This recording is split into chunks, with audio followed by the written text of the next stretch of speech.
cette époque, je traînais beaucoup dehors. J'avais même commencé à voler des petits trucs par-ci par-là et à boire avec d'autres jeunes. J'étais sur une pente fâcheuse et les choses auraient d'ailleurs pu très mal tourner pour moi. Je me souviens d'un incident assez grave. Nous étions un petit groupe et nous sommes entrés dans un salon de coiffure.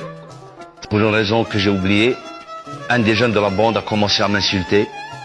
Il était plus âgé et plus fort que moi. J'ai tout de suite violemment réagi. Sur le comptoir de la coiffeuse, j'ai vu un rasoir. Je l'ai pris et j'ai commencé à me battre avec. J'ai frappé celui qui était en face de moi, le touchant sérieusement. J'ai aussitôt pris la fuite, certain de l'avoir tué. Le soir venu, je suis allé devant chez moi pour voir si les gendarmes étaient là. Il n'y avait personne, mais j'ai préféré ne pas rentrer, j'ai passé la nuit dehors. Le lendemain, j'ai pris le premier autocar qui assurait la liaison Alger-Tizi-Ouzou.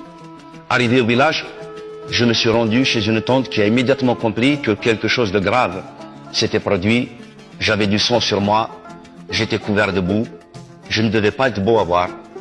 Je lui ai tout raconté et elle m'a raccompagné chez moi.